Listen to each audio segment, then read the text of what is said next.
The problem isn't that the universe ignores you. It's that you're blind to what it has always shown you. Have you ever felt that no matter how hard you try, life keeps giving you the same experiences? Relationships that drain you, jobs that empty you, people who disappoint you. And then someone tells you, change your energy, raise your vibration. The universe will conspire in your favor. But what if I told you that the universe never conspired against you, and that it will never conspire in your favor either? Because the universe is not a conscious entity waiting for you to deserve something better. It is not a cosmic judge evaluating whether you have meditated enough or repeated the right affirmations. It is not testing your faith or measuring your vibrational frequency. The truth is simpler and more devastating. The energy you carry does not attract your reality. It determines what you can see of it. Think about it. If two people live the same day, go to the same places, talk to the same people, why does one of them come home feeling that the world is generous and the other feeling that everything conspires against them? It's not luck. It's not fate. It's not the universe choosing favorites. The answer is not in the world outside. It's in the emotional filter that each person carries inside. And here's what no one explains to you when they sell you the idea of high vibration. You're not consciously choosing this filter.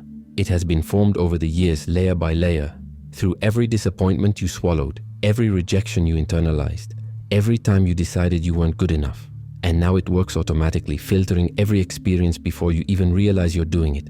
It's like wearing dark glasses your whole life and swearing that the problem is that the sun has lost its brightness. It's not that the world has become darker.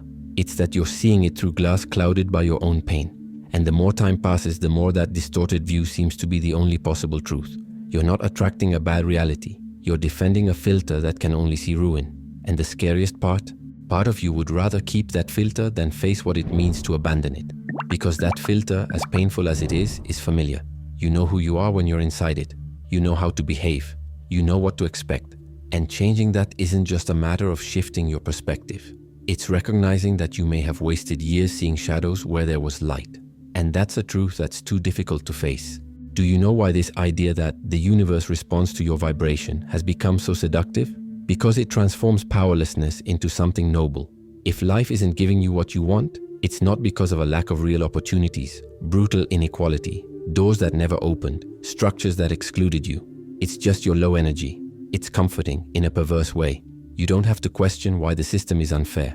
You don't have to confront those who hurt you. You don't have to admit that some things were really beyond your control. You just need to work on your energy. Manifest, repeat affirmations, visualize, light a candle, thank the universe in advance. And one day, magically, everything will fall into place, except it won't. And when it doesn't, they tell you that you didn't believe enough, that your vibration was still too low, that you have unconscious blocks sabotaging your intentions, that you are attracting what you are, not what you want. And you get stuck in this cycle of spiritual guilt, thinking that the problem is that you are not evolved enough to deserve the basics, thinking that there is something fundamentally wrong with your essence, with your frequency, with your soul. But let me tell you what really happens when your life changes after you work on your energy. It's not because the universe finally heard you. It's not because you've reached a vibration worthy of reward. It's because you changed the filter through which you were seeing the world. And that philosophically changes everything. Schopenhauer, a 19th century German philosopher, said something brutal and liberating at the same time. The world is my representation. Translating from philosophy speak, you never see things as they really are. You see things as you are. Two people can be in the same room, hear the same words, experience the same moment, and experience completely opposite realities. Not because one is vibrating higher, but because each is perceiving through different emotional lenses. A person who grew up being validated will interpret critical feedback as an opportunity for growth. The person who grew up being belittled will interpret the same feedback as confirmation that they are worthless. Same words, opposite realities. What changed was not the content. It was the filter that processed the content. And here's the problem. You didn't choose these lenses. They formed on their own while you were surviving. Every time someone disappointed you, a new layer was added to the filter. Every time you weren't chosen, another lens darkened a little more. Every time you tried hard and weren't recognized, another distortion set in. And now you look at the world through glass so foggy that you can barely see the light. But you swear the problem is out there.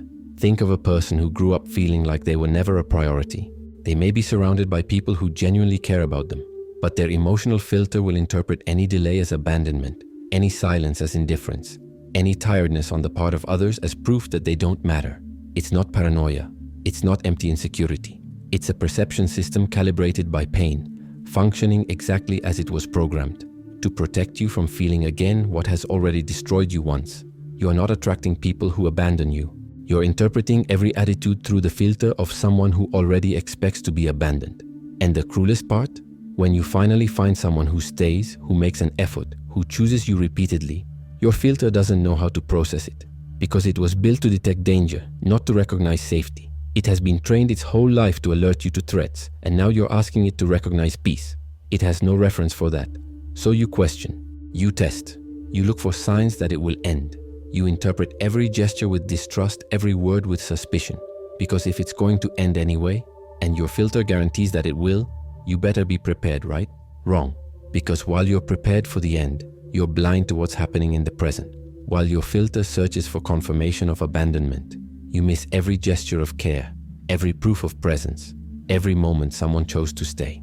You're so busy defending yourself from future pain that you can't experience the joy of the present. And when the person actually leaves, not because they didn't care, but because it's exhausting to love someone who is constantly accusing you of being about to leave, you breathe a sickening sigh of relief. I knew it. I always knew this was going to happen. My filter was right all along, but you didn't know. You created it. The philosopher Spinoza back in the 17th century already understood this in a brilliant way. He spoke of affections, which is what he called emotional states. And he said that there are affections that increase our power to exist and affections that diminish it. Joy, curiosity, hope. These are expansive affections. They make you perceive more of the world, act more freely, be truly present. Fear, resentment, resignation. These are affections that contract you. They narrow your vision, limit your actions, trap you in an impoverished version of reality. And here's the cycle that no one explains to you. Your dominant emotion filters what you perceive. What you perceive guides how you act. How you act generates the results you experience. And those results confirm the emotion you started feeling. It's a perfect loop, self-feeding, invisible. If you wake up thinking that no one cares about you, you will interpret every unanswered message as proof. You will act distant, defensive, already prepared for rejection. People will sense this energy, not in a mystical sense, but in the real sense that your gestures will be cold, your words will be cutting, your posture will scream, "Don't come near me." And naturally, they will back away a little. And you will look at the end of the day and say, "See, I knew no one cared." But it wasn't the universe that conspired. It was your filter in action, creating exactly what it expected to find. You are not living reality. You are living the confirmation of your emotional belief about reality. And the worst part? The more this cycle repeats itself, the more you believe it is the absolute truth, not an interpretation, not one possibility among many. The truth. This is how the world works. People are like this. I'm like that. That will never change. But it's not. And here's what no one tells you when they tell you to raise your vibration. You don't need higher energy. You need to understand what energy you are defending without knowing it. Because the most uncomfortable truth is not that you have a negative filter. It's that deep down you're attached to it. I know how that sounds. Absurd. Offensive even. Who would consciously choose to see the world through pain? Who would purposely decide to filter every experience through the lens of disappointment? Who would wake up every day and think, "Today I'm going to interpret everything from the worst possible angle"? No one does that consciously, but everyone does it unconsciously. And there are deep, often invisible reasons for that. Stay with me. How many times have you had the opportunity to interpret something in a lighter way and chose the interpretation that hurt you? How many times has someone offered you a more generous perspective on a situation and you insisted on the heavier one? How many times have you had the chance to believe that someone cared about you but preferred to believe that it was interest, pity, or obligation? Not out of masochism, not because you like to suffer, but because that pain was familiar. That dark filter, as suffocating as it may be, is familiar territory. Think about it. If you already expect the worst, you're never caught off guard. If you already feel inadequate, no one can make you feel that way. You got there first. If you've already decided that no one stays, you don't have to deal with the terrifying vulnerability of believing that someone might stay and risk being disappointed again. It's what psychology calls secondary gain. Pain has a cost, yes, but it also has a return: control, predictability, identity. While you suffer within that filter, at least you know who you are. You know how to behave. You know what to expect. You know where to tread. Change filters? That's entering unknown territory. It's giving up the only compass you know, even if it only points to dark places. It's learning to walk again, as if all your survival instincts were wrong. The energy of the victim, for example. It is exhausting, destructive. traps you in a role you hate to play. But it is also powerful, on a level that few admit, because as long as you are the victim, you never have to be responsible. The world is cruel. People are selfish. You tried, but they didn't give you a chance. You wanted to, but they didn't let you. You were going, but they blocked you. And look, it may even be true. The world can be cruel. People may have been selfish. You may have really tried and not had the opportunities you deserved. You may have faced real injustices, legitimate obstacles, barriers that were not your fault. But the question is not whether these things are real. The question is, how long are you going to use this as an excuse not to try again? Because there's a huge difference between recognizing that something was unfair and making that injustice your permanent identity. Between validating the pain you felt and choosing to live in it for the rest of your life. Between saying that hurt me and saying that defines me. Nietzsche had a surgical term for this: resentment. It's not just anger. It's not just fleeting hurt. It's when you cultivate your own powerlessness as your identity. When the world owes you something it will never pay, and you turn that imaginary debt into the center of your existence. You build your entire narrative on what you were denied, and then paradoxically, you become afraid of achieving it. Because if you do, the story falls apart. And who would you be without it?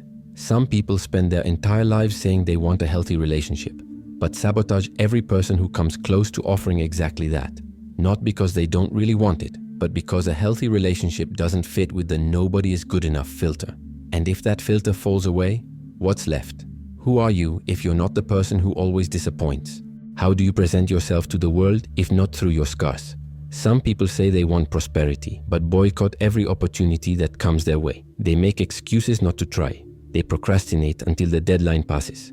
Not because they're stupid or lazy, but because success doesn't fit with the I can never do it filter. And if you succeed once, you'll have to admit that you always could. And then all the other times you failed will cease to be the world's fault and become, at least in part, your own choices. And that hurts more than continuing to fail. Some people complain about being alone, but push away those who try to get close to them. Because loneliness, as painful as it may be, is safe. You can't be abandoned if you never let anyone in. You can't be disappointed if you never have expectations. You can't lose anyone if you never have anyone to lose. The most painful paradox of human existence is this: you want to change your life, but you are defending tooth and nail the emotional state that sustains the life you have. Because changing your energy isn't just about exchanging sadness for joy. It's not just about repeating "I am abundant" until you believe it. It's not just about performing a new moon ritual or writing affirmations in a pretty notebook. It's about letting go of who you've become accustomed to being. And that, philosophically speaking, is a small death. Think about how many stories you tell about yourself that begin with "I am this way because," "I am distrustful because I have been betrayed," "I am closed off because I have been rejected," "I am cynical because I have been naive and got hurt," "I am controlling because I have lost control and destroyed myself," "I am distant because I have given too much of myself and been discarded." These narratives define you. They explain why you act the way you do, why you protect yourself the way you do. They give you internal coherence, a logic that justifies every defensive behavior, every wall you've built. And when you change your energy, when you decide to try a different filter, these stories no longer make sense. You lose your justification, you lose the narrative, and for a frightening moment you lose yourself. It's like losing a language you've spoken fluently your whole life. Suddenly you no longer know how to communicate with the world. You no longer know how to interpret the signs. You no longer know who you are when you're not defending yourself, when you're not proving that the world is hostile, when you're not confirming that you were right to be suspicious. And there's more. Changing your filter isolates you, because the people around you are used to the old version of you. They know how to interact with that energy. They know the role they play in your life. They know what to expect. There's even a certain comfort in this dynamic, even if it's dysfunctional. When you change, they feel lost or threatened, because your transformation exposes their stagnation. If you manage to change, they will have to admit that they could have changed all along, that they were also choosing, without realizing it, the filters they carried. And often, without even realizing it, they will try to pull you back to where you were, not out of malice, but out of fear of losing what was familiar, out of fear that you will evolve and they will be left behind, out of fear that if you leave that role, they will have to leave theirs too. Cultivating a new energy is not about positive affirmations or energized crystals. It's about accepting that you're going to need to bury versions of yourself, and that some people won't accompany you to that funeral. And this is where most people give up, because cultivating a new energy is not a self-care ritual. It's not buying a pretty journal and writing down things you're grateful for. It's not following a spiritual guru on Instagram. It's not lighting candles or making affirmations in front of the mirror. It's an act of brutal courage. It's looking in the mirror and admitting something devastating. You always had what you were looking for, but you didn't know how to see it. Think about it. How many conversations did you interpret as rejection that could have just been the other person being tired? How many opportunities did you pass up because your filter told you that you weren't qualified enough, when in fact no one but you was making that assessment? How many people tried to love you and you interpreted every gesture of affection as manipulation, as interest, as pity, as obligation? How many times has someone looked at you with admiration and you read it as judgment? How many times has someone wanted to include you and you interpreted it as charity? How many times was silence just silence, but you filled it with all your insecurities? I'm not saying you made it all up. I'm not saying your pain wasn't real. I'm not invalidating any wounds you carry. But I'm saying that at some point protection became imprisonment. The filter that should have alerted you to real dangers began to see threats where there were only possibilities. It began to turn every stranger into an enemy, every opening into a trap, every chance into a risk. And the most painful thing, recognizing this means admitting that you may have lost real things by defending imaginary fears, that the person who left might not have left if you had been able to see what they were offering, that the job you sabotaged might have been exactly what you needed, that those years of loneliness might have been a choice, not fate, that the relationship you said didn't work out might have been you running away from something that was working too well and scaring you. There is a thought experiment that the philosopher Heidegger proposed in a more elaborate way, but which can be translated as follows. Before you see something, you have already decided what you are going to see. He called this pre-understanding. You don't arrive in a neutral situation, like a blank canvas waiting to be painted. You arrive carrying all your past experiences, all your fears, all your conclusions about how the world works, and these things determine what you will be able to perceive. Two people can be at the same party. One looks around and sees possible connections, interesting conversations, inviting energy, open people. The other looks around and sees closed cliques, fake people, forced smiles, loneliness disguised as socializing. Same party, same music, same people. Parallel realities. What changed was not the environment. It was the preconceptions that each person carried. One arrived expecting to find openness, so her brain filtered out the signs of openness. The other arrived expecting exclusion, so her brain filtered out the signs of exclusion. Both found what they were looking for. Both left with their beliefs confirmed. But only one of them truly experienced the party. And here lies liberation, as well as the heaviest responsibility there is. If the reality you experience is filtered by the energy you carry, then you have always had more power than you imagined. Not the magical power to make the universe obey you. Not the power to manifest a new car or perfect love, but the real power to choose through which lens you look. The same conversation can be a deep connection or a waste of time, depending on the filter. The same job can be a prison or a purpose, depending on the energy. The same city can be suffocating or full of possibilities, depending on what you are tuned in to perceive. The same comment can be destructive criticism or constructive feedback. The same situation can be failure or learning. It's not about denying that bad things exist.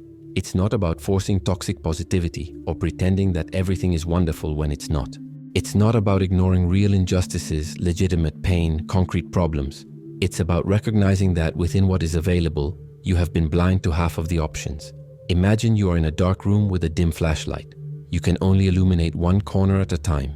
If you spend the whole night focusing the light on the dirty corners, the cracks in the wall, the broken furniture, the accumulated dust, you'll leave there convinced that the room is a dump. And technically you wouldn't be wrong. Those things are there. They're real. But what if in the same room, there was a window with a view of the starry sky? What if there was a beautiful painting on the opposite wall? What if there was a comfortable sofa that you never shone your light on because you were too busy cataloging what was wrong? What if there was a door leading to another room, but you never saw it because your flashlight was pointed at the floor? You weren't lying about the dirt, but you were missing the whole room. And here's what's really scary. If you shift the focus of your flashlight now and find good things, you'll have to admit that they were always there. That you chose, even without knowing you were choosing, to ignore them. That you spent years complaining about the darkness while you had a window with natural light on the other side. And that means that all that time complaining about the room, you had the power to see it differently. It's not your fault.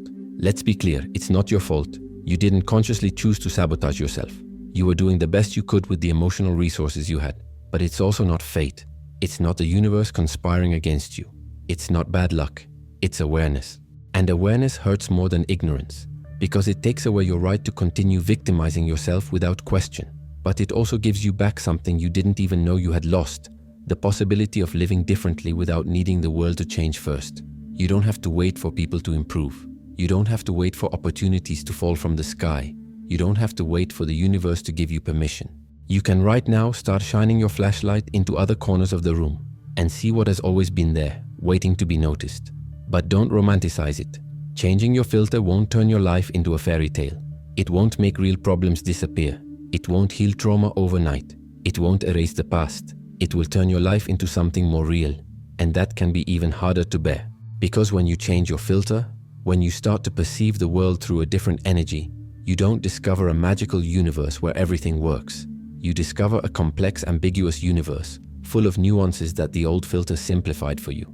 And simplicity, even if painful, is comfortable. Before it was easy. Everyone was suspicious. Every situation was a threat. Every silence was rejection. Every compliment was false. Every opportunity was a trap. Simple, black and white.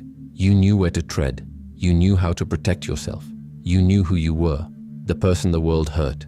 Now you have to deal with ambiguity. That person who disappointed you may not be a villain. Maybe they're someone who's hurt, doing the best they can. That opportunity you missed may not have been sabotaged by the universe. It may have been a consequence of your choices. That relationship that ended may not have been because you weren't good enough. It may have been because you were both operating with incompatible filters. Maybe no one was the villain. Maybe it was just difficult. The truth that no one wants to hear is this: changing your energy takes away the comfort of having someone to blame. The philosopher Sartre had a brutal concept called bad faith. It's when we pretend to ourselves that we have no choice, when in fact we do. It's when you say, "I am like this," as if it were a permanent sentence, carved in stone, when in fact it is a daily decision you make without realizing it. It's when you act as if the filter you carry is something that happened to you, an accident, an imposition of fate, when in fact it's something you are actively sustaining at this very moment. And look, I understand why we do this. Because assuming you have a choice means assuming that you are at least in part responsible for the life you are living, not guilty for the bad things that happened to you. That's different. It's important to separate that. You are not guilty for the abuse. You are not guilty for the injustice. You are not guilty for the doors that were slammed in your face. But you are responsible for how you responded to all of that, for the way you let these things shape your filter, for the way you continue to use that filter even now, even though you know it limits you, even though you realize it costs you more than it protects you. And that is a poisoned truth, a bitter gift, because on the one hand it frees you. If you have a responsibility, you have the power to change. If you are sustaining the filter, you can choose to let go. But on the other hand, it imprisons you in an inescapable awareness. You could always choose. And that means that every time you didn't choose, you were also choosing. Choosing to stay in pain because it was familiar. Choosing the dark filter because it was safe. Choosing the victim narrative because it exempted you from acting. Choosing loneliness because it was less scary than intimacy. Choosing failure because it was less risky than success. I'm not saying this to blame you. I'm not saying you did wrong. I'm saying this because it's the only way out. As long as you believe you have no choice, you really don't. The filter continues to operate automatically, beyond your control, as if it were a force of nature.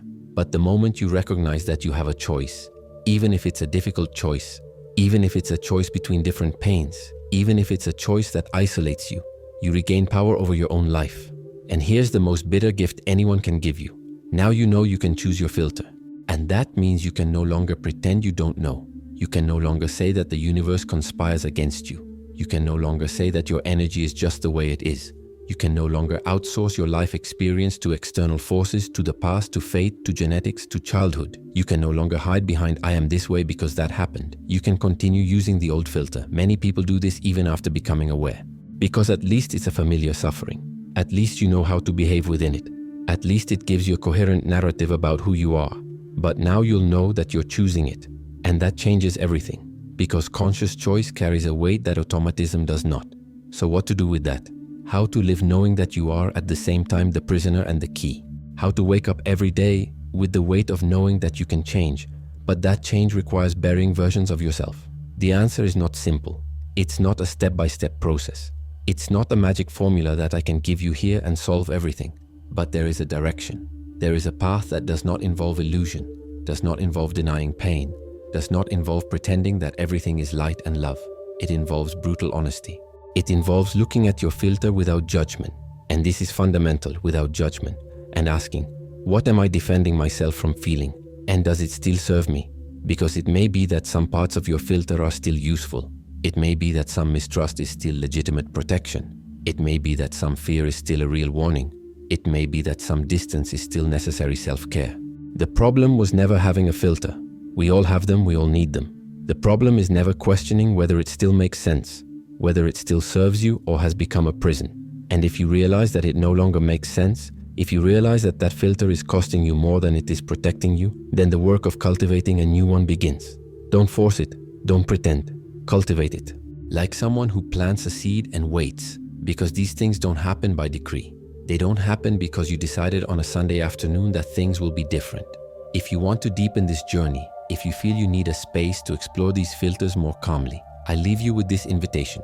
There is much more about this on the channel, not as a ready answer but as a mirror.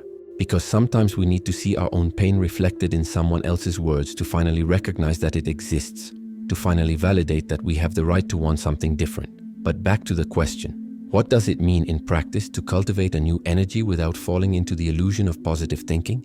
It means starting small, not with forced positive affirmations, not with visualizations of abundance, not with rituals that promise to change your frequency, but with a more subtle and powerful practice, recognizing the filter that is active.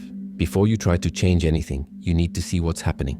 When that person doesn't respond to you and you feel your chest tighten, that lump in your throat rise, that bitter certainty that you knew it would be like this, stop for a second, just a second, and ask yourself, what story am I telling myself about this?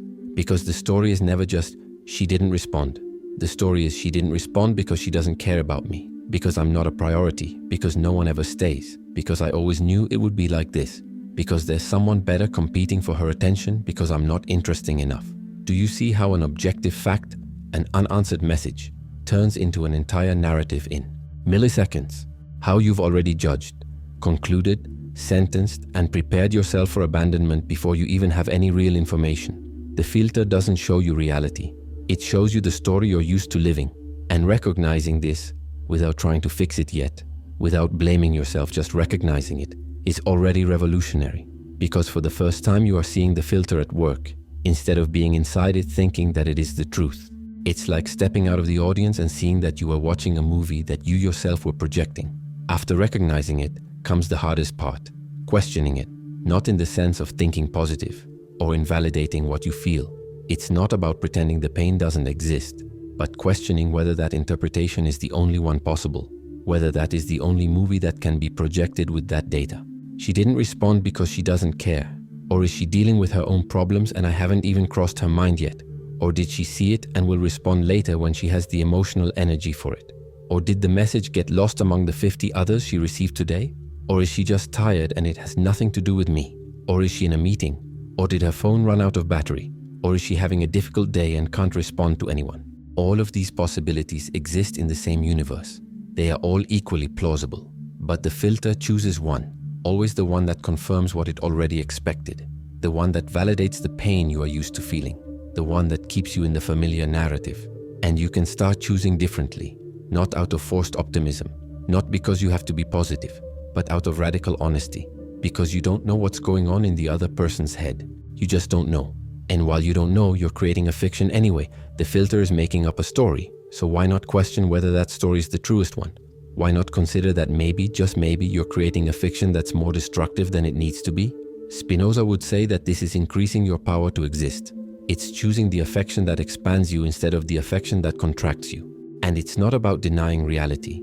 It's about not inventing a reality worse than it needs to be while you don't have all the facts.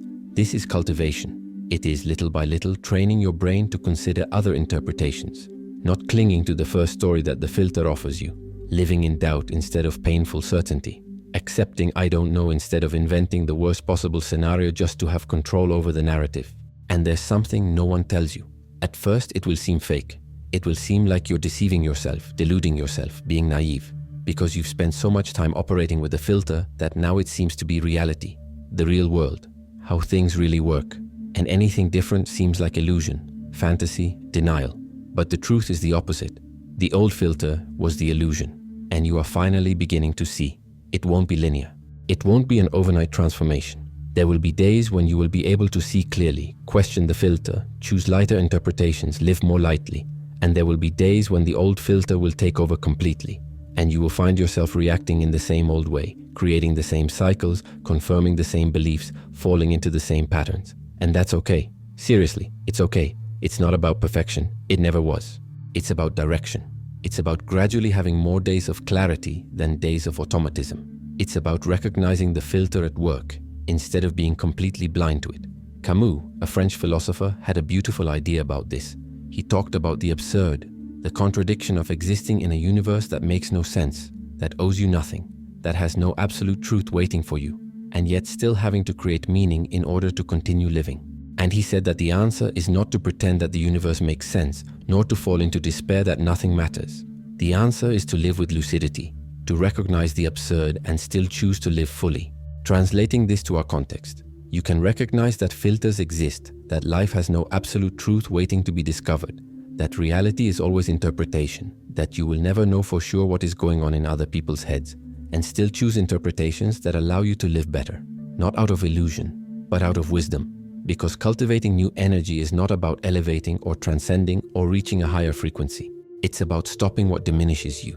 It's about recognizing that you don't need to prove that the world is hostile. You don't need to confirm that no one is any good. You don't need to validate that you were right to be suspicious, to close yourself off, to give up before trying. You don't need to win this internal argument. You can simply let go, not forgive everything, not forget everything, not pretend nothing happened. But let go of the need to carry that as your identity. Let go of the need to make that pain the center of your existence. Let go of the need to prove over and over that you were right to suffer. And when you let go, something strange happens. You realize that the world hasn't changed, but you can see parts of it that were invisible before. That friend you thought didn't care? You begin to notice the small ways they show they care, not the way you idealized, but the way they can. That job you thought was meaningless? You begin to see the opportunities for growth that were there all along, hidden behind the filter of this won't work. That city you thought was cold? You start to notice the brief smiles in the elevator, the kind exchanges at the coffee shop, the possibilities you ignored while you were busy proving you were alone. It's not magic. It's not the universe finally conspiring in your favor. It's you finally stopping conspiring against yourself. And that doesn't mean everything will be perfect. Far from it. There will still be disappointment. There will still be real pain, concrete problems, unfair situations. There will still be days when the old filter comes back with a vengeance and you find yourself back on autopilot, reacting as you always have, feeling as you always have. But the difference, and this is the difference that changes everything, is that now you know. You know that it's a filter, not the absolute truth. You know that you can choose even if it's difficult. You know that the energy you cultivate doesn't attract anything from outside but changes everything from within. And here's the final revelation, the one that hurts the most because it takes away your last excuse. You never needed the universe to respond to you. You have always been the universe responding to itself. Every time you looked at the world and saw rejection, it was you rejecting yourself through the eyes of others. Every time you felt that no one saw you, it was you refusing to be seen. Every time you thought the world had no place for you, it was you not giving yourself permission to take up space. I'm not saying the world can't be cruel. I'm not saying people can't hurt you. I'm not invalidating any real violence you've suffered, but I am saying that after these things happened, you continued to do to yourself what was done to you. You internalized the voice that diminished you, and you started repeating it alone, even when no one else was saying it. Rejection turned into self-rejection. Abandonment turned into self-abandonment.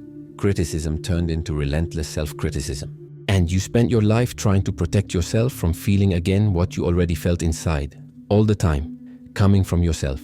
This is the last layer, the hardest to look at, because it's easier to blame the universe, fate, other people. It's more comfortable to believe that you are being attacked by external forces, because then you can defend yourself. You can build walls, you can close doors, you can create distance. But what about when the attack comes from within? What about when you are both the aggressor and the victim? What about when the cruelest voice you hear is not from anyone outside, but from the version of yourself that learned to hurt yourself before others could do it? You can't run away from yourself. And as long as you carry that energy of internal attack, you will continue to filter the world through it. Nietzsche said something frightening. Be careful when fighting monsters, lest you become a monster yourself. And when you look into the abyss also looks into you. He was talking about revenge, but it fits perfectly here. When you fight so long against what hurt you, you start using the same weapons against yourself. You become the monster that haunted you. And the abyss? The abyss is that inner emptiness you feel when you stop defending yourself for a second. That terrifying silence when you're not busy proving anything, not justifying anything, not protecting yourself from anything. Just you and yourself. And the question you're so afraid to answer, if I'm not the person who was hurt, who am I? Because pain has become identity. The filter has become personality. The energy of defense has become the only way you know how to exist. And letting go of that is not just letting go of a belief. It's letting go of yourself. The version of you that made sense within that narrative. The version that had a story to tell, a justification to give, a reason for not being where you wanted to be. But what if you didn't need that version anymore? What if you could exist without the armor? What if the energy you really need to cultivate is neither positive nor negative, but honest? Honest about what you feel, honest about what you want, honest about how much you've been sabotaging yourself, honest about how much you've been blaming the world for choices that deep down were always yours. This honesty is not comfortable. It won't go viral on Instagram. It won't fit into a motivational quote, but it's the only thing that truly sets you free. Because when you stop lying to yourself about the filter you're using, when you stop pretending that it's the universe that doesn't respond to you, when you accept that it's always been you choosing what to see and what to ignore, then finally, you can choose differently. Not because you have to be positive, not because you need to raise your vibration, but because you finally understand that the energy you cultivate is the permission you give yourself to live. And in the end, perhaps that is the only real freedom that exists. Not controlling what happens, but choosing through which eyes you will see what happens. You can't control whether someone will respond to you, but you can choose not to turn silence into a judgment about your worth. You can't control whether you'll get that opportunity, but you can choose to try without needing a guarantee. You can't control whether people will love you the way you want them to, but you can choose to receive love the way it comes, without suspecting every form of affection that doesn't exactly match the script in your head. Cultivating energy isn't about attracting, it's about allowing good things to exist without sabotaging them. Allowing people to get close without testing them until they give up. Allowing yourself to take up space without having to justify it. Allowing yourself to make mistakes without turning each mistake into proof that you're worthless. Allowing yourself to exist, simply exist without having to prove anything. Not to yourself, not to the universe. And it doesn't happen all at once. It's not a decision you make on a Tuesday night and wake up transformed on Wednesday. It's a daily cultivation. It's waking up and asking, what filter do I want to use today? It's noticing the old filter trying to take over and gently choosing to return to a more honest perspective. It's looking at the unanswered message and thinking, I don't know what this means, I can wait without creating a tragedy. It's looking at the opportunity and thinking, I may not succeed, but I can try without needing a guarantee. It's looking in the mirror and thinking, I exist. And that in itself is enough for me to have the right to be here. It's not about never feeling fear again. It's not about never doubting again. It's not about becoming invincible or enlightened. It's about recognizing fear when it appears and choosing to act even with it present. It's about feeling doubt and not letting it paralyze you. It's about carrying your wounds without making them your only story. You will have relapses. There will be days when the old filter will take over and you will find yourself falling into the same patterns. And that's okay, because real change isn't linear. It's a spiral. You return to the same places but at different levels of consciousness. And each time you return, you recognize it faster. You act differently sooner. You forgive yourself more easily. The energy you cultivate is like a garden. You don't plant a seed and harvest it the next day. You plant, water, wait. There are days when it seems like nothing is growing. There are days when pests attack. There are days when you want to give up because it seems like the effort isn't worth it. But then, without you noticing, a new leaf sprouts, a flower blooms, and you realize that it was growing all along. Just not in the way you expected. And maybe in the end, the life you were looking for was always here. You were just looking through the wrong filter. The question was never, why doesn't the universe listen to me? The question was always, what am I not seeing? And what do I need to let go of to finally see it? You don't need more energy. You need to stop wasting energy defending the version of yourself that no longer works. You don't need the universe conspiring in your favor. You need to stop conspiring against yourself. And when you do that, when you really do that, not just understand it intellectually, but feel it in your skin, something changes. Not everything, not magically, but something essential. You realize that you always had what you needed, that you were always enough, that the world wasn't denying you anything, You just weren't allowing yourself to receive. And then finally you can live. Not the perfect life, not a life without pain, but real life. The one that was always there, waiting for you to stop fighting it long enough to realize that it was there, all along, trying to reach you. The energy you cultivate is not what you emanate to the universe. It is the permission you give yourself to truly be alive. And that permission, it was always yours to give. Now I want to know from you, what filter have you realized you are defending without knowing it? And what are you missing by insisting on looking at the world through it? Leave it here in the comments. It doesn't have to be perfect. It doesn't have to be profound. It just has to be honest. If you've made it this far, you've already taken a step beyond most people. You watch the videos, you reflect on each idea. Now the question is, how far do you want to go with this? If you want to take the next step and truly apply this knowledge to your life, the codes of the White Rabbit are ready for you. The link is in the video description. Remember, success is a decision. The choice is yours. Count on me and follow the White Rabbit.